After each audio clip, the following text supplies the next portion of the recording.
A quiet street in Gloucester, England. Behind closed doors, something wicked is taking place. The most gratuitous act of violence you can imagine. Unimaginable evil.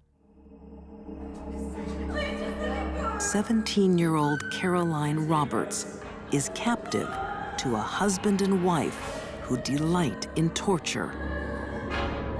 This is one of the most truly sickening cases of sexual predators I've ever encountered.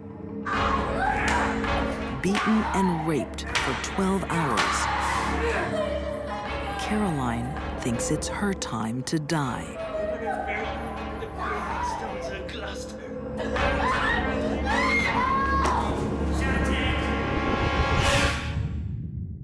The night that they had me, it was at Rose's hand that I nearly died. She's the one that smothered me. Never be the same once you've been in there and gone through that.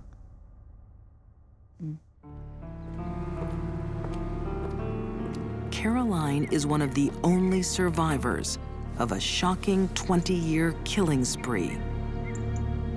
12 young women raped, tortured, mutilated. Most of them buried under a house of horrors. 25 Cromwell Street, the home of Rose and Fred West. The sheer scale of their destruction, it is almost unimaginable. More than 20 years of sexual abuse, death. It takes your breath away. When biographer Jeffrey Wansell traces the history of the Wests, he finds a lethal love that begins at first sight. Rosemary had been picked up at a bus stop by Frederick West when she was 15 years old. And it was as if it was a magnetic force. One recognised in the other that one was a victim and the other was a manipulator, and vice versa. I think Rose manipulated Fred rather more than Fred later liked to admit. Fred West has been obsessed with sex from an early age. But in Rose, he meets his equal. Rosemary West was abused as a child by her father relentlessly from a very young age, certainly from 9 or so onwards. So she used her sexuality as a means of defense. But at the same time, she came to enjoy the manipulative power it gave her.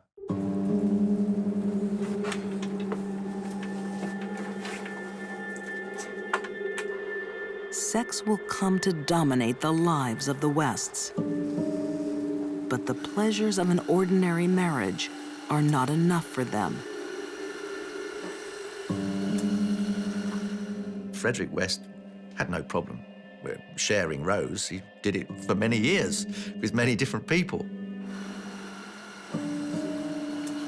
The sexualization of Rosemary West was something that became addictive, an addictive aspect of her personality, which in turn was egged on, made even more incendiary by West, which just becomes a forest fire.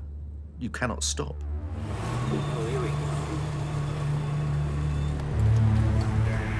The Wests need a new sexual thrill. They comb the countryside, Who's that up ahead? hunting for hitchhikers, and find Caroline Roberts. Why don't you hop in? We'll give you a lift. No, it's no trouble. No, come on, jump in the back. My instinct was not to get in the car, but my other part of me that was saying, don't be rude. You know, give them the benefit of the doubt. All right, hop in. Caroline's split-second decision will change her life forever. 12 hours of being sexually assaulted, beaten. been raped finally. In the end, I was expecting to die. Hearing someone outside, she sees her chance to escape.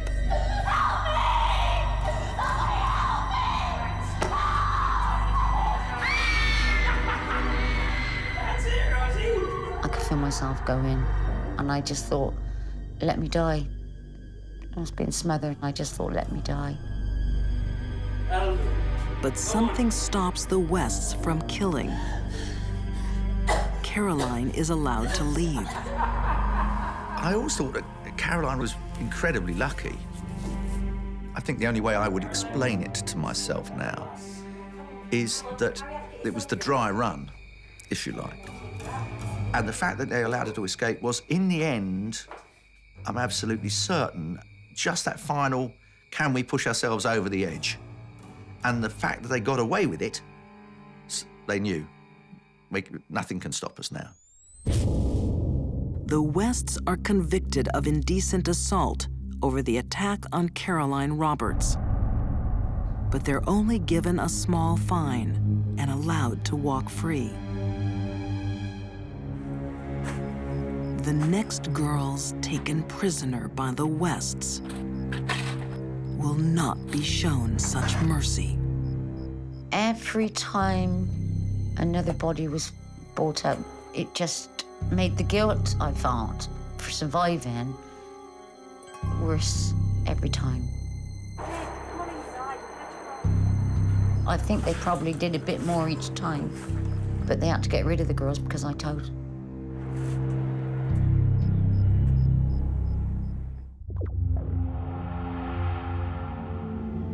When you thought something could not get any worse, it did. When you thought the horrors that you were going to uncover were as far as they could be, then you were wrong.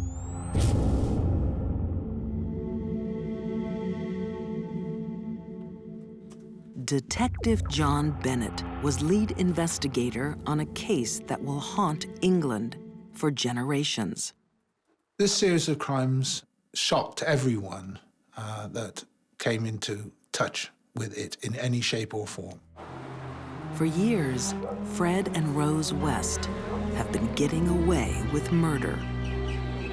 Rose West was a wife, a mother, a landlord. She lived in the community, she talked to neighbors, and no one would want to suspect that a woman could be involved in the deeds that she was. The secret other life of Rose and Fred is spent stalking the English countryside, High short skirt. looking for young female victims.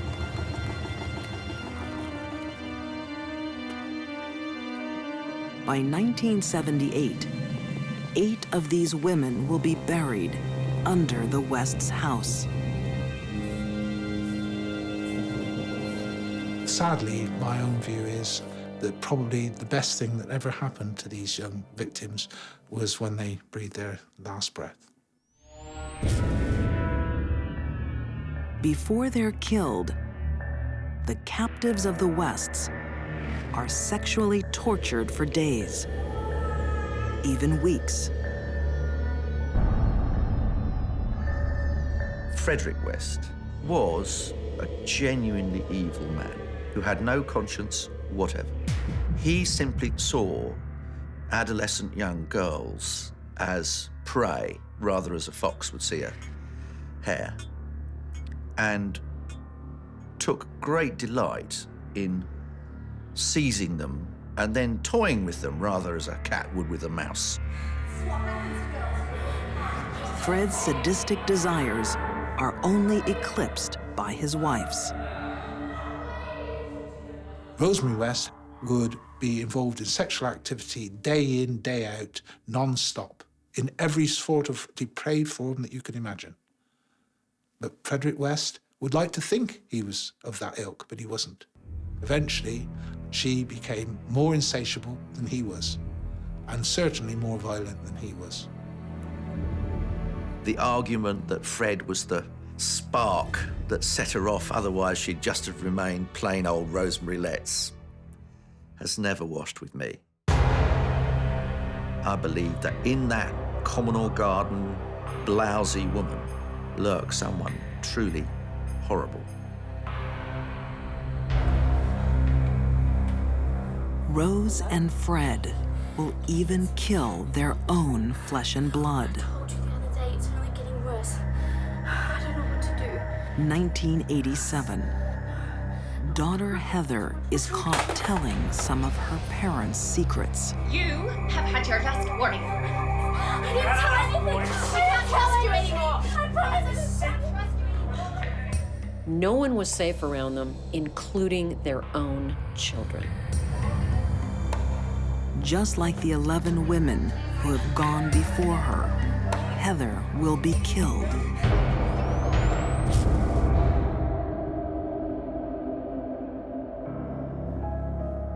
In 1994, the West children are placed with social services after allegations of sexual abuse. A chilling family secret is revealed. If you're good or if not so, you'll be under the patio. The young children who'd been taken away started to tell the family joke about where's Heather to the people who were looking after. Where's Heather? And, oh, well, she's in the garden. She's either 2 down or 3 across, you know, under the pavings, which were all square pavings like a crossword. When police dig at the West's house, they're sickened by what they find.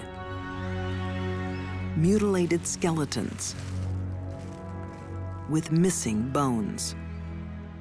Where were the kneecaps? Where were the finger bones? Where were the little bits of the toes? And I've always been certain that Fred extracted them while the victims were alive to make them immobile. You keep them in the cellar, you tie them up, but you also make sure they can't actually walk away.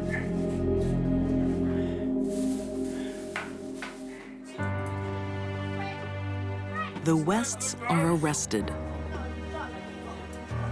Within days, Fred admits to 9 murders. I think it absolutely astonished, horrified Britain, and I think it does to this day. Fred escapes trial by committing suicide. Accused of 10 murders, Rose pleads innocent. At one stage during the evidence, she tried to show that she was tearful when they were questioning her about Heather. Those that were sitting at a distance may have thought there were tears there. I was sat within 3 to 4 feet from her and looking at her at the time from the side. And just as the past, there were no tears. She may have wanted to cry. The tears didn't exist. Almost 25 years since she escaped the Wests, Caroline Roberts watches as Rose is sentenced to life in prison. I don't think she should ever be set free again because she lured a lot of those young girls to their deaths. You know, and I think for some of them it was most probably a blessed ending for them from what they'd been through, if my experience was anything to go by.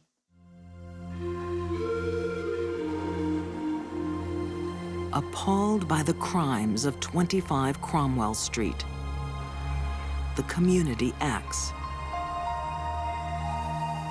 The house is bulldozed and becomes a public walkway.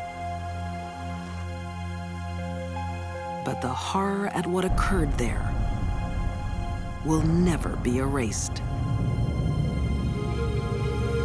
I've learned about how people tick. I've learned how to cope and forgive. But you don't forget. You mustn't forget.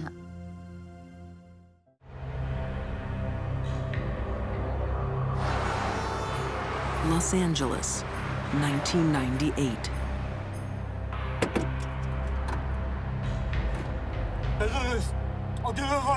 Too late. Businessman David Karadsin is about to die because he threatened to expose a pair of deadly con artists.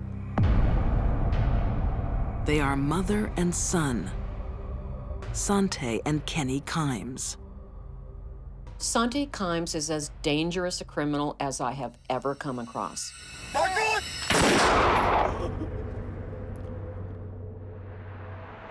Sante Kimes crosses the country, leaving a trail of insurance scams, property fraud, and robbery. Sante Kimes is a grifter. Grifting is a term for the con, tricking someone into taking something from them. And that was what juiced her up, was the lie, the fraud, the stealing. Right at Sante's side, her own son, Kenny. It's one thing for a woman to commit a crime, but to involve her children in her crimes is unconscionable, and yet she had no problem doing it. Kenny is under his mother's control. She has turned him into a criminal and a killer.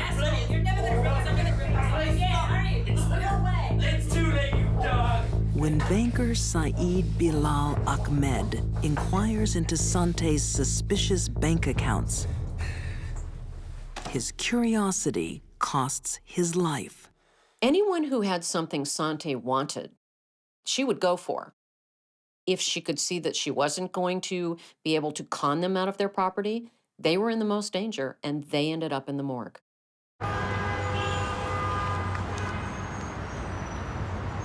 New York City, 1998. Sante and her son are chasing the biggest target of their criminal career. Irene. Oh, hello. Nice to see you again. Wealthy socialite Irene Silverman. Come in. Would you like a cup of tea? Sante and Kenny pretend to be business partners, looking to lease an apartment.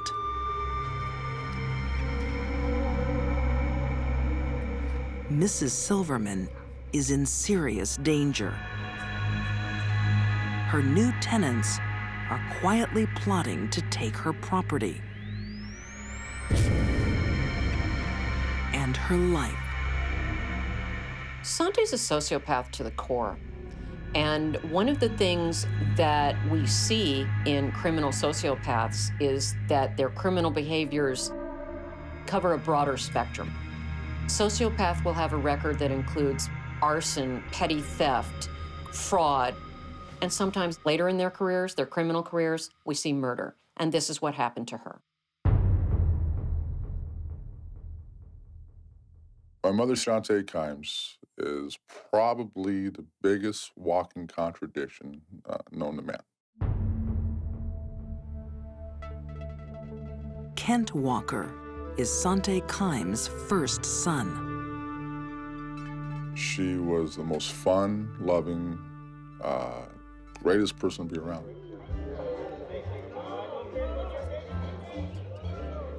She had a charisma, a love of life. I went to a party at the White House, no less. She had an ability to take any situation, turn into fun, excitement. I, of course, was the life of the party, as always. Growing up, Kent remembers a glamorous mother. I met President Ford, and we had a lovely chat. She aspires to the high life and models herself on Elizabeth Taylor. Say I told them my husband was the ambassador of Lithuania.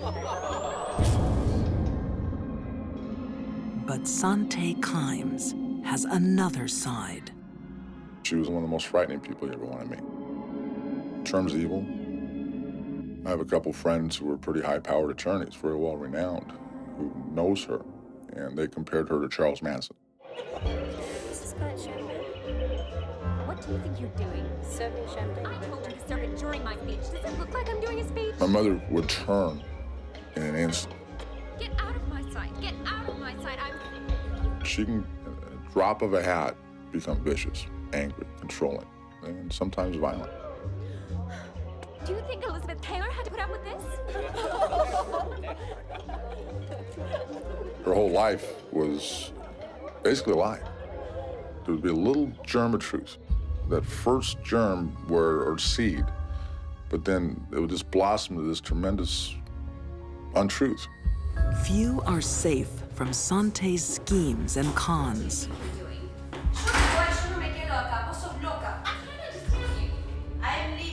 Her housekeepers are threatened and locked up without pay. She keeps them as slaves.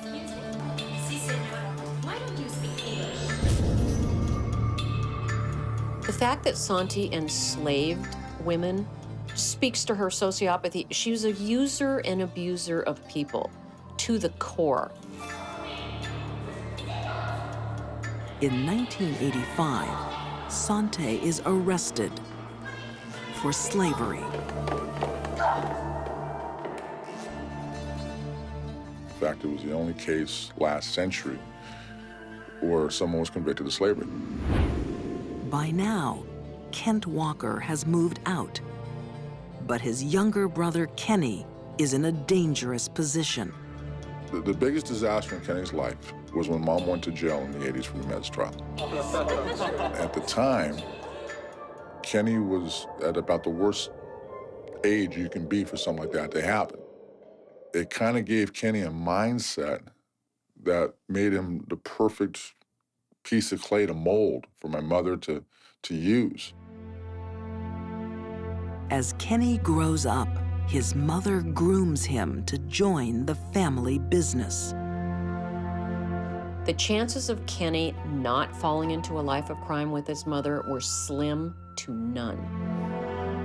The greatest influence on his life was the person that was supposed to love him the most, his mother,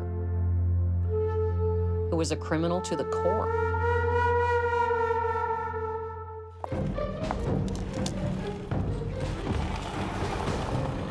On a Manhattan sidewalk, two killers make their escape. This couple are mother and son. With Sante and Kenny Kimes, blood ties have deadly repercussions. The familial bond, especially parent to child, can be unbreakable, making it almost impossible emotionally for a child to stand up to a parent who wants them to kill. 1 week earlier, wealthy socialite Irene Silverman holds court. Yep, I can still do all these movements even to this day. Really? Oh, yes. Yes, I'll show you. The ex-ballet dancer is owner of her own $7 million apartment block. That's the small one. Her newest tenants are Sante and Kenny Kimes. Deadly con artists plotting Mrs. Silverman's downfall. Santi was dangerous to anyone that had something that she wanted, and if she sensed that that person could be manipulated, she would go for it. The pair forge property deeds, aiming to take control of Irene Silverman's apartment block. 4th of July, this weekend. So? So everyone's going away on vacation. First, Mrs. Silverman has to disappear.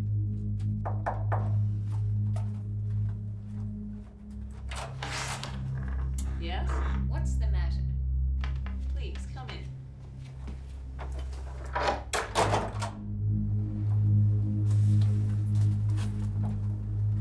The blood ties of mother and son make these two criminals a deadly team. Well, you're evicted. I'm leaving. No, we're not. No, we're not. We're not evicted. You're staying right here. What are you doing, crazy bitch?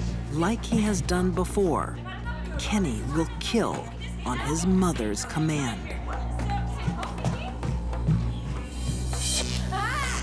A stun gun immobilizes Irene.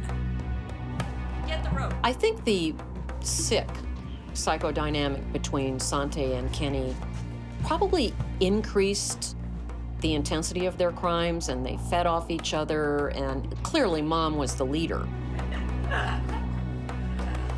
She was able to take basic, core, good values that every mother should have for their child and twist it to justify any action she did.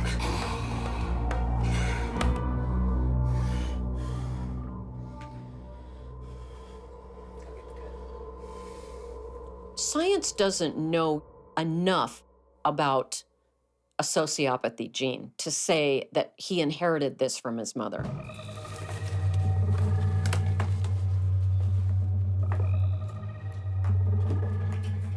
It also could be that he learned bad behavior from her.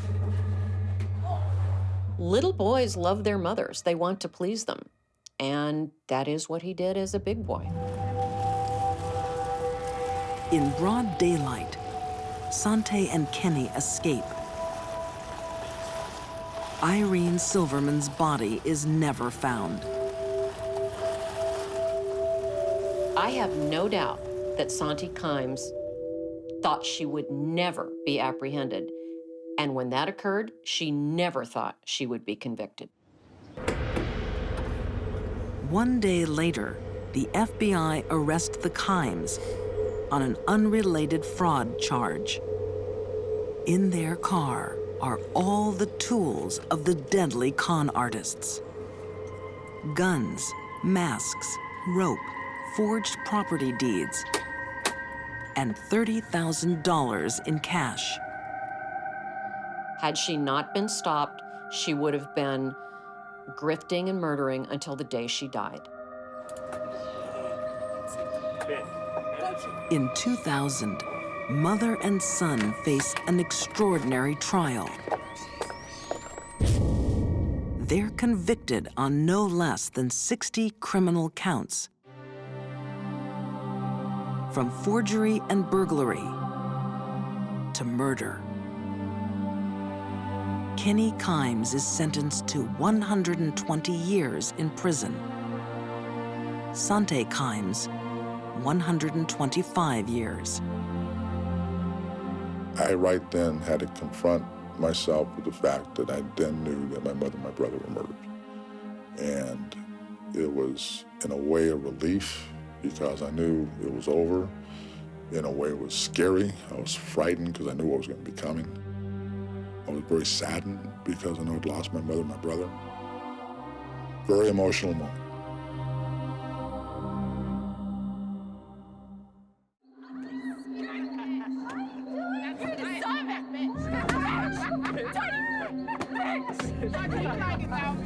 A frenzied gang, baying for blood.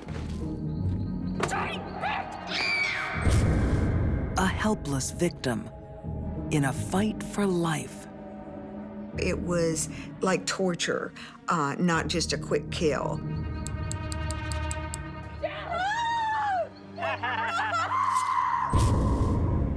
There was hardly any places about her face and body that didn't have a cut mark or slice mark. But Colleen Slemmer's ordeal isn't over. This time, the blade leaves a terrifying mark. That pentagram was supposed to be the door to release her soul to Satan. Tonight, Colleen will die, and her killer will celebrate. There was an evil person behind those eyes.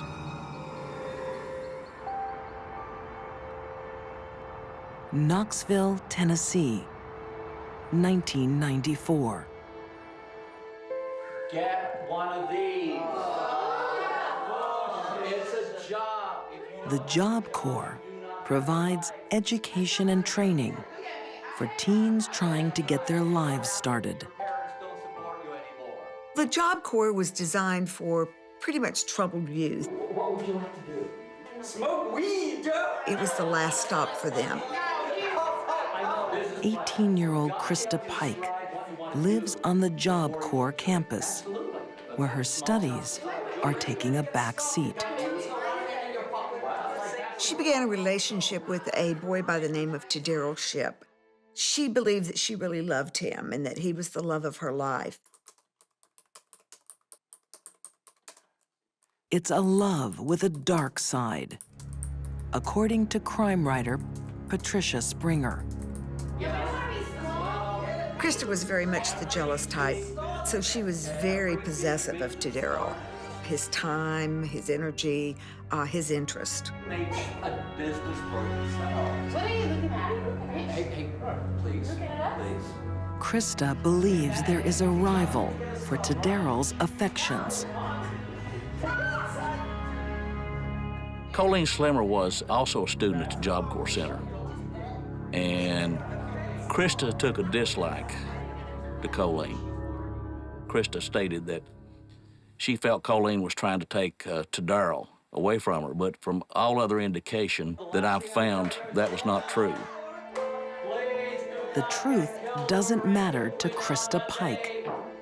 She's already plotting a savage act of revenge.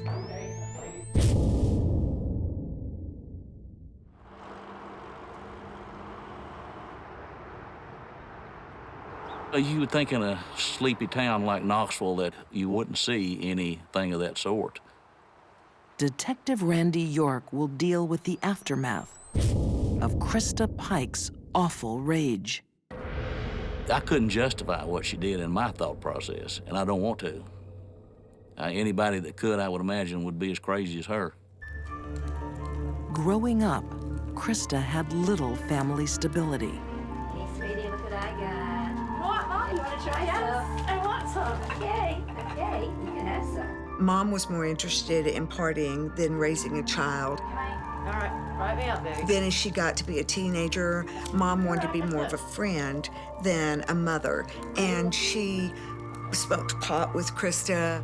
Okay, you want to look up? Yeah. Okay, hold on a minute. Krista was sent to her father. Her father didn't want her. He'd send her back to Mom. And so she was bounced around. Her grandmother actually raised her. All right, you having fun or what? When her grandmother died, that was sort of the ultimate abandonment for her. That was the only person that had ever really cared for her. Learn how to chill sometime. What is that for? It's more than parenting or drugs that makes Krista dangerous. It's her volatile mental state. I'm not trying to have a little bit of girl time tonight. I don't want to have girl time. Dumb, you're stupid, you're skank. I don't think Krista had a chance of being a normal person in our society. She certainly later in her prison years was diagnosed with a severe mental illness. The illness sounds benign, borderline personality disorder, but it means that Krista lives in a world of extremes, a place of all or nothing, of black or white, of love or hate. For a young person with an inability to handle their emotions in a mature manner, it's not much of a jump from jealousy to violence. Do you know Colleen? Yeah. That bitch, I hate her. Why? 'Cause she's trying to steal Daryl. I just feel mean today. You know, I could kill someone. Yes, I could. I could kill someone. You don't believe me? Krista decided that she was going to get rid of the competition, so to speak. So she thought the only way to eliminate the competition was to kill her.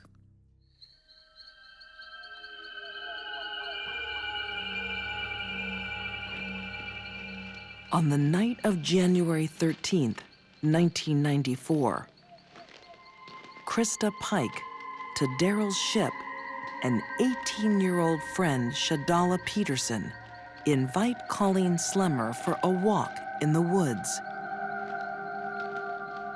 She lured her to a park in Knoxville with the idea that she had some pot, some marijuana that they were going to smoke. Oh, what is that? But for Colleen, there will be no pleasure in this experience, only pain. Krista claimed she was only going to scare the victim. You don't need a meat cleaver and a box cutter to scare someone.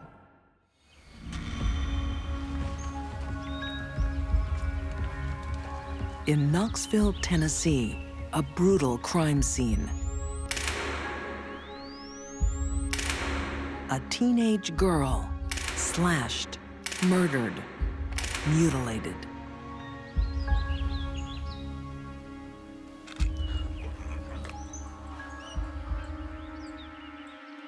They had carved the pentagram on the victim.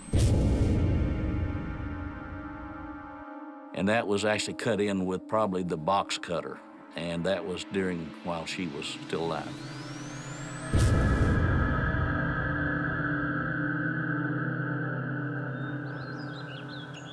The crime scene attracts the attention of students from the nearby Job Corps campus. Among them, 18-year-old Krista Pike. Who is it? Who is it?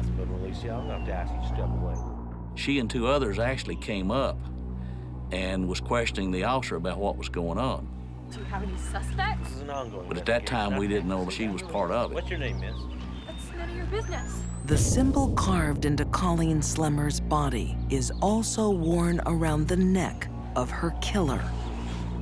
It's a sign of Krista's devotion to Satan and her lover to Daryl's ship. To Daryl and Krista consider himself boyfriend and girlfriend. He told me he'd been involved in satanic worship since he was 11 years old. And through that, I think maybe he might have gotten Krista into the satanic worship part of it. Satanic desires and uncontrollable jealousy will combine in one night of horror.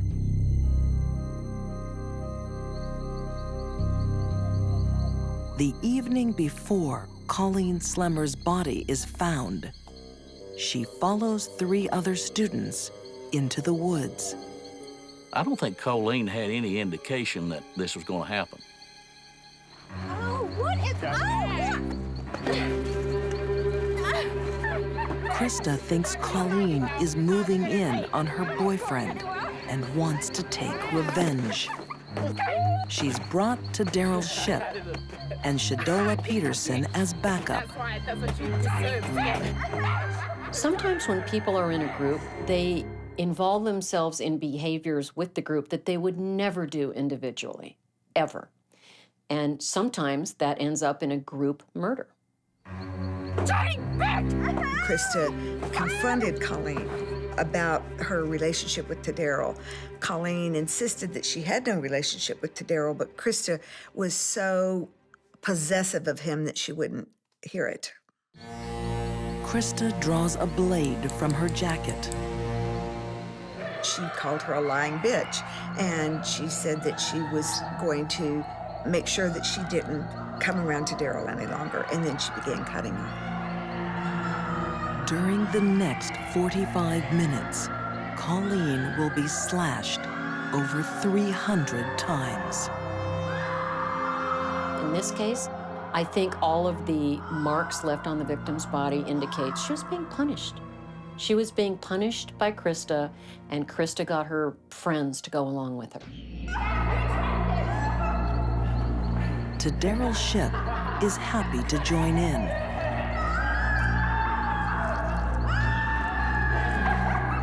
He carves the pentagram into Colleen's skin. I assumed that that was going to be his mark in the kill. He wanted to put his brand on it. While Colleen bleeds to death, she still clings to hope. And she said, if you just let me go, I'll hitchhike on to Florida. I'll go back home, just let me go. And basically she said, you know I've already gone too far. I can't let you go. You're going to die. The last thing Colleen Slemmer sees is Krista Pike raising her arm. The death blow crushes Colleen's skull.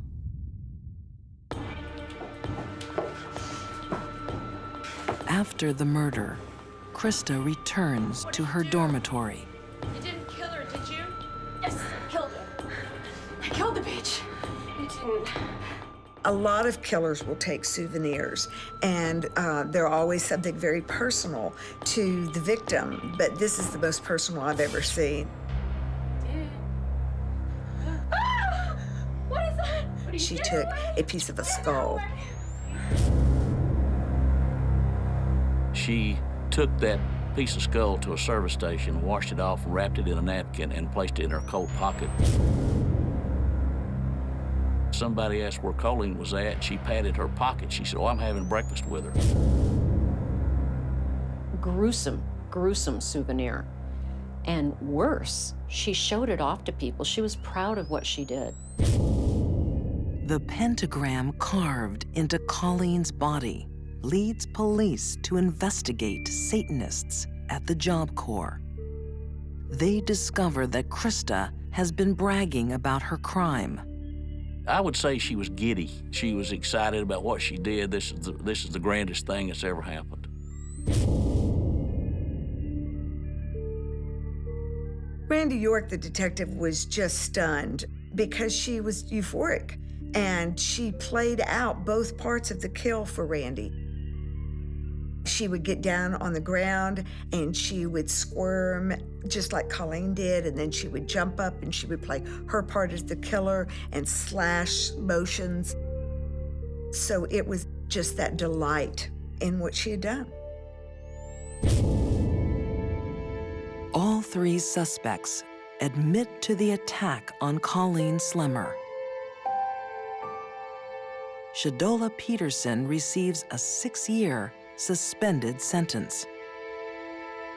Daryl Shipp gets life. And Krista Pike is sentenced to death. At 21, she becomes the youngest person on death row in Tennessee.